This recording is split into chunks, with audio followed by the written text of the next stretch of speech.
Happy Tuesday, everybody. Welcome back. We have another waiver wire show for you guys. November 18th, we got Thanksgiving week next week. We have 4 teams on bye for week 12, getting to the end of the regular season. It's an interesting waiver wire week. I'm assuming that most of your waiver wires probably look like this, where it's pretty picked over. So who knows? Maybe we'll find some guys that might be helpful to you. But I'm assuming most of your waiver wires look like this: Darnell Mooney and a couple scraps. But we're going to cover the waiver wire report first.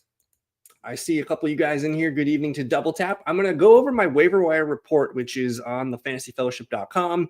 This is the membership report here. So if you guys are interested in seeing this, it's $8 a month if you guys want to check it out.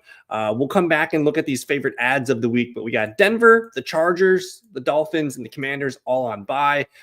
One of the more busier injury weeks, I think, that I can remember of the year so far here, starting at the quarterbacks have been beaten up. Aaron Rodgers has a left wrist injury. Sounds like there's a little bit of a fracture in there. Now, it's his non-throwing hand, which is the good news. And he's got a chance to play in week 12 here. They're going to Chicago, so Rodgers wants to get in that game and see if he still owns Soldier Field. So we'll watch for this report. I think he's going to play. It's his left wrist. I think they can protect it well enough where if he has to take a fall or something, hopefully it's going to be fine. But as long as it's the left wrist, I think he's got a real chance of playing. The big one was Michael Penix with the season-ending knee injury. We'll talk a lot. I'm sure we'll talk about the Falcons. Kirk Cousins is going to be a super flex ad. We'll talk about Darnell Mooney in a little bit here, but Penix, he's had a lot of injuries in his career. This does not feel all that good for the long term.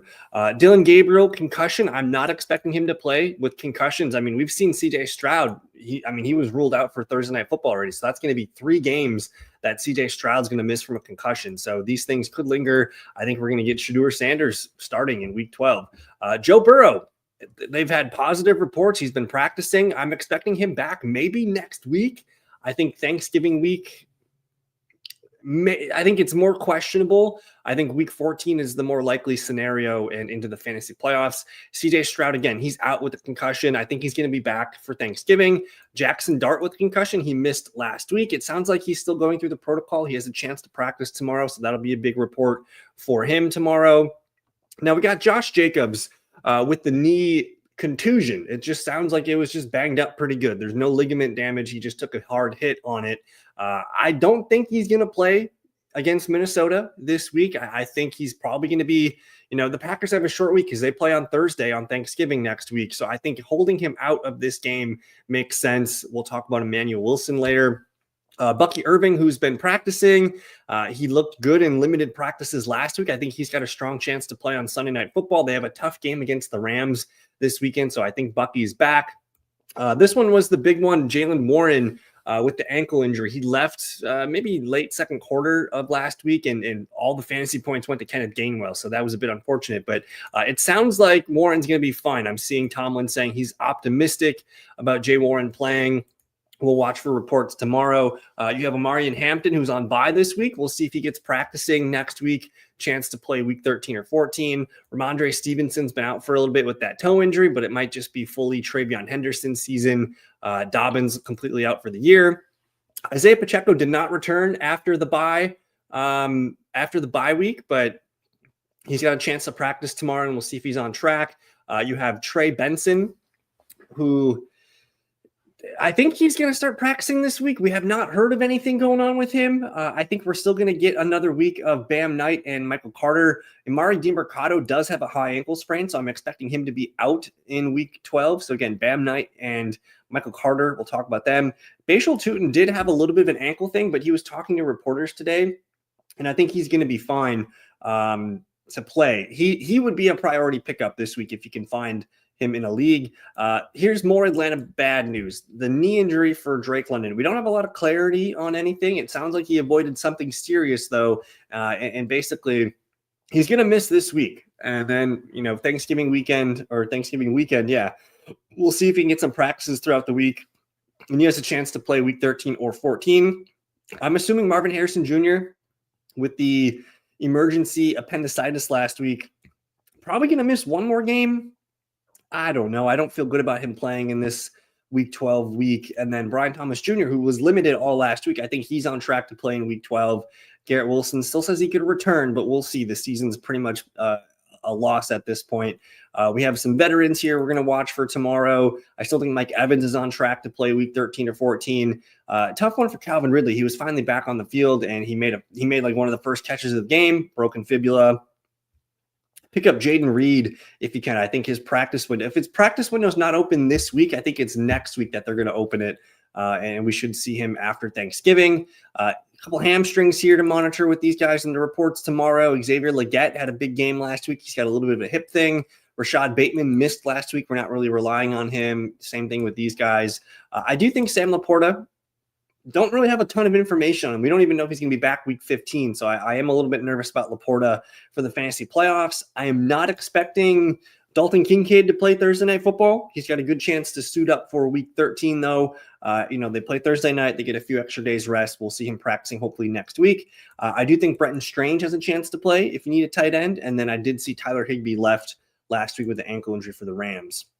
If you guys need a quarterback this weekend, Brock Purdy, Monday Night Football, he gets the Carolina Panthers. I think Sam Darnold's going to rebound at Tennessee. I think Trevor Lawrence is playing good football right now, and he's been getting rushing touchdowns at Arizona. Intrigues me quite a bit. I think Davis Mills, man, he might be okay tomorrow night in the Superflex League. And then, Superflex adds Shedeur Sanders, Kirk Cousins, Mason Rudolph. We'll see about Rodgers. And then, I feel good about Jackson Dart playing, so maybe you hold on to Winston for one more week and just see how it goes. Not a big running back week. Kenneth Gainwell would be the priority if Jaylen Warren is not going to play, but I think for now it looks like Jaylen Warren's going to play. So either way, though, Kenneth Gainwell shows that he operates really well in this offense, and he's a priority handcuff at this point. But if you need a running back too for this week, like Devin Singletary, Emmanuel Wilson, those are the two guys that you're looking for. I also think Bam Knight and Michael Carter are going to split the backfield this week against the Jags. So those guys make sense. I think Sean Tucker should be added, but if Bucky Irving is playing, like what are we looking at here with this three-way committee split for the Bucs? I don't know. If you don't need a running back this week, but just want to make a good pickup, Chris Rodriguez Jr. is the lead back for the Washington Commanders. So he would be someone that's on my radar.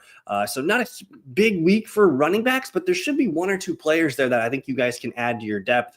Jaleel McLaughlin is going to be the RB2 behind RJ Harvey. And he did get a goal line touchdown last weekend. But we're fully in that handcuff season stretch. And I think I need to move Tootin up because I think there's a chance Tootin, he had 15 carries to ETN's 12 midway through the third quarter before he left with injury. So Tootin is a guy that might get more work as the year goes on. So I feel good about him.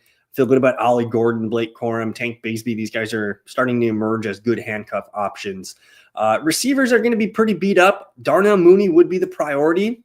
And the rest of season outlook for Mooney doesn't look good. As long as, London's out, I think Mooney's going to be a startable wide receiver 3 flex. And we saw him play well enough with Kirk Cousins last year where I'm not too worried about things. So Mooney would be a priority. I think Christian Watson would be a priority, but he's probably picked up. I think Alec Pierce was probably picked up, but they were on bye last week. So maybe he's out there. Michael Wilson, man, like if Marvin Harrison Jr. misses another game, we're starting Michael Wilson. I think I'm going to have him in my top 36 rankings tomorrow. And then Trey Tucker, he looked pretty good. I thought he looked really good last night. He was getting open a lot. He had a couple plays where the ball was knocked out at the catch point. He needs to be a little bit stronger there. But he got the touchdown. He's the deep ball threat. They like to get him the ball in space. And he was getting open. So I think Trey Tucker is the number one receiver. I think he had 8 targets last night. He's a good pickup. You also have, what else we got here? Jalen Coker intrigues me a little bit. He came alive last week for the first time of the season. And then, Jaden Higgins. He's starting to emerge as the clear number 2 receiver for the Houston Texans. I don't know if it's a good, I'm not going to start Jaden Higgins on Thursday Night Football. But, man, if he goes out and catches a touchdown and is looking good as the number 2 receiver, we're going to feel good about that pickup. So a couple guys here that can help you at the receiver position. I do see the AJ Barner question from Double Tap there in the comments. Dude looked really and he's looked good throughout the year. He just hasn't been a consistent fantasy option. He's caught a few touchdowns and made a couple big catch and runs, but 10 targets, 10 catches last week, like that might be something that is starting to get stickier. And who knows, maybe he's a viable tight end one option the rest of the way. If you guys need a tight end, these are the ones that I'm looking for this week. Juwan Johnson, again, Brenton Strange has a chance to suit up again. But I kind of like adding AJ Barner, even if I have say I already have a Dalton Schultz or, one of these guys on this list. I think I want to continue to add another tight end and see how this unfolds. So Barner, say you have, Kyle Pitts, or say you have, I don't know, another fringe top 10 tight end that you're not super in love with, add AJ Barner and let's see where this goes. I mean, 10 catches, 10 targets. Again, that was a pretty good number last week for him. And then other guys that I think could be sneaky this week, Chico Okonkwo for the Titans. Interesting guy. The matchup for them this week is pretty good. Going against, who did the Titans play this week? I cannot remember. Seattle. Seattle allows a lot of fantasy points at the tight end position. So maybe it's Okonkwo. We can look at that stuff later. I think Noah Fant's an intriguing option this week too, with Jamar Chase out. He did have, I think, 4 or 5 targets last week, and he's been pretty steady. So hopefully you guys got your tight end stuff situated. But AJ Barner would be the priority for me. And I'm open to him being viable the rest of the season. I'm just going to queue it up, but we can pull up the post-game notes from this AJ Barner game, because him and Elijah Arroyo had been kind of splitting the numbers, the snaps and the route. They've been splitting them pretty much all season in more of a 60-40 split. But in this game, we saw a huge shift towards AJ Barner. So out of 84 total snaps, Barner plays 74 and 39 routes out of 46. Again, 10 targets on 41 total targets for the Seahawks. I did feel pretty good about that. So maybe something's there. If you guys need a defense this week, Seahawks at Tennessee is a no-brainer. The Packers versus the Vikings, I think that's a good one. The Lions at home against the New York Giants is a good one. And then the Ravens, they're starting to play good ball on both sides. I get the Jets at home. I like that. And then maybe the Jags at Arizona, maybe the Browns. That Browns-Raiders game is going to be really gross. The Raiders could even be an option for you. And then I do think the 49ers maybe. The 49ers, in theory, I want them to be a good defense, but they're really not. Maybe that's a good Monday night game. So there you have it. I'm just going to leave the favorite ads here up on the list. And let's get into some questions. Wow, we have over 100 people in the live chat tonight. I appreciate you all hanging out with me on a Tuesday evening. Like the video, please, if you guys could. That helps me grow my little channel. And check out thefantasyfellowship.com. Good evening to Sports Dog. Week 11, win now 6-5. And fourth place, fifth place is also 6-5. So we need to drop 2 players. You can go ahead and fire that up, Sports Dog. Fire that up. Dad, that you. Okay, so this is a good one. Is Jay Fields droppable at this point, or bench stash? Tyrod a good streaming option this week? I think let's pull up the old fantasy points per game metrics. I do so.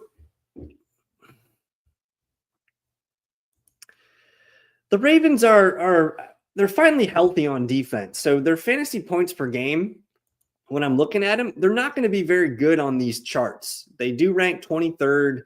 They allow about 17.5 fantasy points per game to the running back position or to the quarterback position. I do think Tyrod Taylor is gonna boost the passing game a little bit, but honestly, we're throwing to Adonai Mitchell, John Mechie, Mason Taylor, Breece Hall. I don't know how good of a streaming option Tyrod Taylor. He's probably not going to be in my top 25. I mean, there's 4 teams on bye, so that means 28 QBs. He might be right in that 23, 24, 25 range for my QB ranking. So if you need him, I think he's fine. You're going to hope for 12 to 15 points. So I wouldn't say he's a good streaming option. I think he's okay, and he should be a fringe top 25 QB this week, even though we only have 28 QBs to choose from. I'm probably going to hold on to Fields for at least one more week. Let's see if Tyrod, if he looks okay, or if he's been kind of injury prone throughout his long career. I think I'm going to hold on to Fields one more week. And yeah, we like AJ Barner this week. Let me pull up those tight end points per game here because I did note the Seattle Seahawks, they do rank 29th against the tight end. So that's why I was kind of mentioning Chico Conquo could be an interesting guy this week. The Tennessee Titans, they rank 11th here. So they've been pretty stingy against tight ends, under 12 fantasy points per game. But, I mean, if you were to get 12 points from A.J. Barter this week at tight end, you're going to be like, sign me up. Now, keep in mind, they do use Elijah Arroyo at times. So maybe it's more like 7 to 10 points for Barner, I think, for his floor this week. So I have this weird thing with Andre Yoshibas because, like, I know he's going to be out there. Like, and this is usually what I'm looking for. I'm looking for a guy that's going to, like, he's the clear number 3 receiver here. He would be the clear number 2 with Jamar Chase out. He's going to probably run every route, every snap this week for the Bengals. But I just, he's not a great player. He's kind of a guy that's just there, and he runs a lot of cardio. He could pop off for a touchdown. I don't think I'm going to start him. He's probably not going to be in my top 50 of wide receivers this week, but he'll be kind of in that fringe, 50 to 60 range. So I think he's worth picking up, but if you're not going to use him, I'm probably not going to pick him up. I think there's better plays that I could have than Yoshibas this week, especially off the waiver wire. I don't hate Tyler Shuck, man. Last we saw the dude, he was winning games and beat Carolina and had a great, I think it was like 18 or 19 fantasy points. The Atlanta Falcons, they do rank middle of the road here. This one's in New Orleans as well. 16.5 fantasy points per game. Chris Olave, Juwan Johnson, Alvin Kamara, these guys are all coming off an extra day of rest. I would rather play Tyler Shuck. I'm probably going to have Shuck ranked ahead of Tyrod Taylor this week. So I do like that quite a bit. And I'm going to go. So this is the Fellowship Money League here with a few of the listeners that watch the show. I'm just going to take a peek here because this is a league where it's a competitive league. And this is probably what a lot of your waiver wires look like. To me, yeah, I'm playing Davis Mills, Jacoby Brissett, Tyler Shuck. I'm going to have them ranked above Tyrod Taylor. I might even have Bryce Young ranked ahead of Tyrod Taylor. Guys that I'm playing Tyrod over is probably Geno, the Browns QB, maybe Kirk Cousins, definitely over Cam Ward. So yeah, he's right in that QB 24-25 range, but I think I'm excited about Brissett, Mills, and Shuck over Tyrod Taylor. And we've seen a little bit of Tyrod. One game, he got 16.5 points. He's kind of been in and out of the lineup for these games. So I don't really have a good feeling. It's the Jets offense that's the issue for me. Alrighty. If your waiver wire looks like this at running back, so I got no Emmanuel Wilson. Like I think I would prioritize Bam Knight here. If this is what we're looking at, Bam Knight, only 5 carries, 24 yards, but he did get the rushing touchdown. He also caught 4 passes for 21 yards. Even if you remove that rushing touchdown, 8.5 fantasy points, I can squint and I can see a low-end RB2 day against the Jags. I think the backfield's going to be pretty heavily split between Carter and Bam Knight. Let me actually show you guys what it looked like last week. And I do like Amari DiMercado. He's not going to play. And you can see he was going to be a huge part of this offense. He got 14 snaps and he got the ball 7 times in those snaps. But Michael Carter led the way. And keep in mind, this was a blowout. Like the Cardinals were playing from behind. So Carter is the receiving back here, 7 targets, 5 catches. Bam Knight's the lead runner back. So I think both guys are viable. I think Jacksonville's going to win. So I would say Michael Carter maybe gets the edge for me in my rankings, but it's going to be close. If you need a running back this week, Bam Knight, Michael Carter are the 2 that I'm looking at. Other stash plays include Dylan Sampson, Keaton Mitchell coming around here. Big plays, yards per catch or yards per carry, starting to get 4 to 6 carries per game. He would be the handcuff there that I'm looking for. So tough week for running backs, but that's kind of where I'm leaning. If this is what your receivers look like, and I'm assuming maybe Mooney's out there in some leagues, but Yoshibas is probably going to be at the top of a lot of guys' lists. And with Yoshibas, he needs the touchdown to make our lineup. Maybe he gets one of these 5 for 82 games. That could totally be the case. But for the most part, I think he's a guy that just struggles to get open. He's a guy that's going to run a lot of routes and be available. I just don't know if he's going to earn a lot of Joe Flacco targets for me to start him. Like I might even, if I had to play a guy on this list, I'd play Mooney over him. But if I had to play somebody else on this list, I might just play Sterling Shepard. If no Chris Godwin, like Shepard coming off 5 targets, 4 catches last week, I might even prefer a guy like John Mechie or Adonai Mitchell.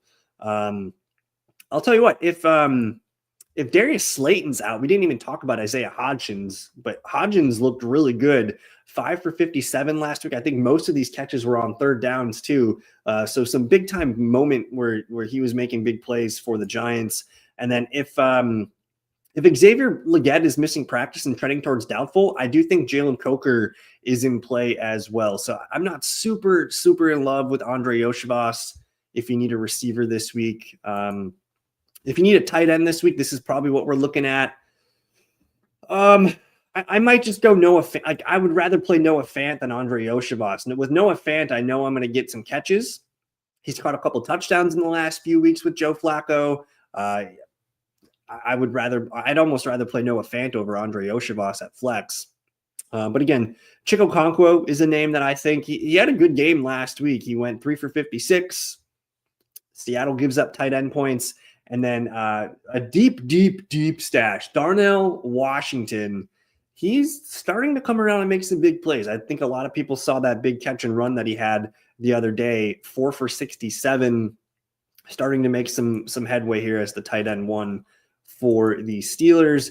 And then if you need a defense this week, this is probably what you're looking at. Someone's already got the Raiders. I do want to point out, I want to stash the Eagles defense, by the way. The Eagles are going to they're going to get Chicago, the Chargers, but they're going to get the Raiders and the Commanders here in the fantasy football playoffs. Las Vegas and the Commanders, again, weeks 15 and 16. If you're in good shape and you can afford to sit on a defense here, I think adding the Eagles is a good one. But if I need a defense this week from this list, yeah. I mean, I guess I'll play the Saints against Atlanta. I know it's Bijan Robinson, but I guess I'll go the Saints here. I don't feel great about that at all, but I guess that's where we're going to go with it. So let me get caught up on some questions here. So Vidal, QJ, Shakir, Stevenson need to drop 2. I think I'm dropping Kamani Vidal with the likelihood that Amarian Hampton's coming back, whether it's week 13 or 14. It doesn't sound like you need Kamani Vidal. And even if, Hampton's not back week 13, it's okay. I think you can move on from Vidal as long as you're not going to need him for week 13. I think it's okay. And week 13, every NFL team plays Thanksgiving weekend. There's no buys, so you should have a full roster. So I think Vidal is one of the easier calls here. And then at this point, I don't know if Stevenson's going to help you out. With Travion Henderson fully out of the bag, I'm going to hold on to Shakir and Quentin Johnston. And if we're dropping I don't know if you have more running back depth, but I'm probably dropping the 2 running backs here. I think Stevenson's falling out of favor. He's got the toe injury, and this looks like Travion Henderson's backfield now. Okay. So I dropped Chris Godwin in a dynasty league this last week. I don't feel good about it. And he's on track to play this week. However, he did get some limited practices in last week. He's coming off that nasty ankle injury, and then he gets back from that, and then he has this fibula thing. I don't have a lot of faith in him in a redraft league. I think I'm fine adding somebody else. I just don't know if we're ever going to feel good starting him. Maybe 2026, the outlook looks better, but this is looking like a lost season for Godwin, at least for this season. And we're going to get Mike Evans back too. So what's that pecking order look like with a healthy Evans and Igbuka, Tez Johnson? Like, I think there's just a lot going on here. So I don't feel great about Chris Godwin. I'm probably moving on from him for any of these receivers here. I'm definitely moving on from him. And yeah, 6'7", 6'7". Good evening, 6'7". But yeah, we got a lot of good things brewing here. I did update the rest of season rankings today for members if you guys want to check those out. We have the DraftKings game lines up. Let's take a peek at that and see what we're looking at for this weekend. I think we got a few blowouts on our hand here. The Ravens versus the Jets should be a blowout. Seattle at Tennessee should be a 2-score game. We'll see. If Jackson Dart's out there, I do think he's just a guy that's always going to be in the end of the game. So I don't expect, if Jackson Dart plays, I think 11.5 is too much for a spread there. Patriots at Cincinnati. It's in Cincinnati, so I'm going to give Joe Flacco a chance here, even though Jamar Chase is going to be out. I'm probably going to have T. Higgins ranked like wide receiver 7 tomorrow. So if you guys are, I got 100 people in here, so I just got to say, if you guys are new to the Fantasy Fellowship, please like the video, subscribe, all that good stuff. But Wednesdays is the day I usually do my first pass at a weekly ranking. So we'll have those tomorrow night. And again, tomorrow, Wednesday night, we do our live show at 7 p.m. Central, same time as tonight. So we'll go over rankings and player news tomorrow. But the 49ers at home against Carolina. Carolina's playing good football right now. 49ers defense not playing good football, but this offense for San Francisco, oh my goodness, they're kind of on a nice little ramp here to end the season, and they hold the 7th seed right now. I like the 49ers on offense. I think the Packers touchdown favorite at home against Minnesota. The Vikings offense can't really put together any consistency. Rams Tampa Bay on Sunday Night Football. I am pretty excited about that one. Eagles, Dallas, that's going to be a good game. We got the Chiefs and the Colts. That's going to be another good game. I'm actually low-key a little excited about the Bills tomorrow night in Houston. I think Davis Mills has kind of given this team a little bit of life with the passing game. Nico Collins, Jaden Higgins, Dalton Schultz, Woody Marks sprinkled in there as well. And then, man, Chicago, NFC North leading Chicago Bears, they're going to host the Pittsburgh Steelers, and Aaron Rodgers, man, I know he's going to be trying to play in that game and see if he still owns Soldier Field. Obviously, the worst game of the week is going to be the Raiders and the Cleveland Browns. I need to see if that line still hold up to -3. Jags Cardinals could be a fun, high-scoring game. Falcons Saints, not excited about that game for the most part here. So we got some good ones on schedule for week number 12. So I'm pretty optimistic on Bashal Tutin. I did see, I got to remember where I saw it, because he was talking to reporters this week or this morning, I believe. Let me see if I can find it for us.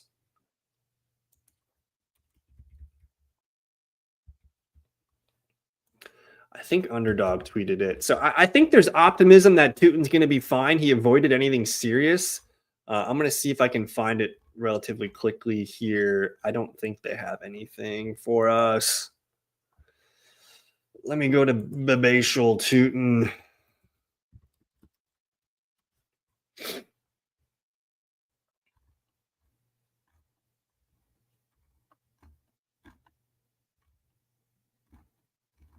Well, I know he was talking to reporters, which is a good sign today. I think he plays. I don't know if I'm going to play him this week if I have him. We kind of want one more data point to see if he's healthy, but I think there's a legit chance. And, dude, their schedule the rest of the way, yeah, they have the Colts twice and Denver on that schedule, but they're going to get Tennessee twice. They get Arizona this week, and they get the Jets. So there's going to be some definite weeks where we're interested in Bashal Tutin. So he would be, to me, he's a priority. If he's out there on the waiver wire, I think Tutin looks really, really good.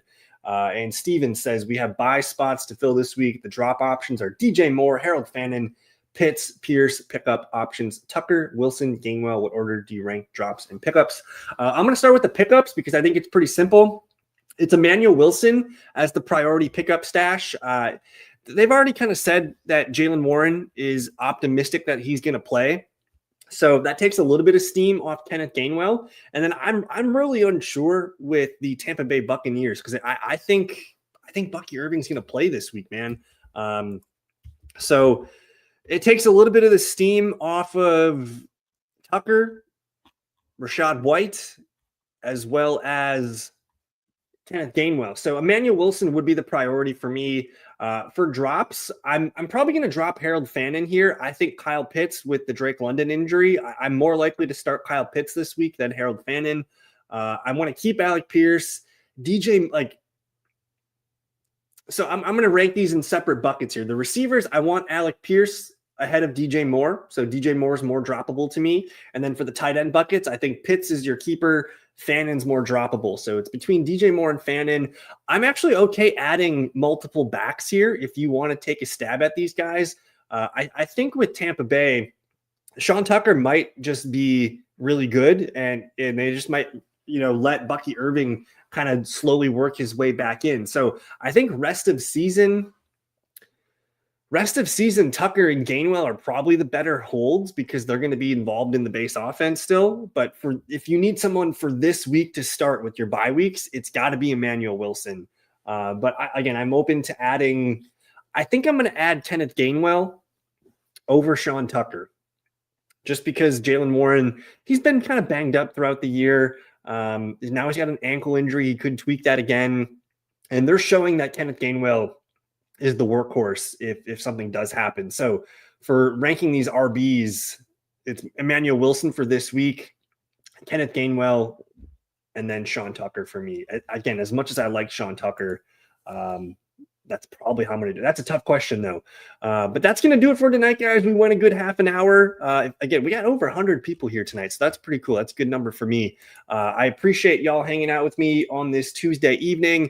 Tomorrow night, Wednesday night, we will go live at the same time, 7 p.m. Central Time. We will go over my start-sit charts, which are available on the fantasyfellowship.com. I do have those up for the week number 12. I'll give you a sneak peek here. These are the Bills and the Texans charts. But we'll hang out tomorrow night. Enjoy the rest of your Tuesday, guys. Good luck with your waivers.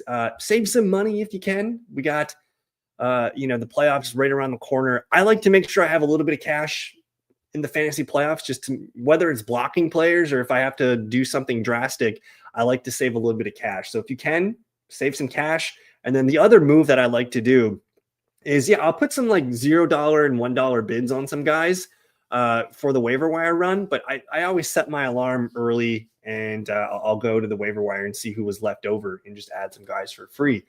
So it's time to start adding handcuffs, be a week ahead on some of these running backs, guys like Bashal Tutin, Tank Bigsby, Ollie Gordon, handcuffs. That's the season that we're in. So again, I want to say thank you for watching. Don't forget to like the video, subscribe if you guys are new. I appreciate all of you and have a good rest of your evening. We'll see you guys tomorrow night.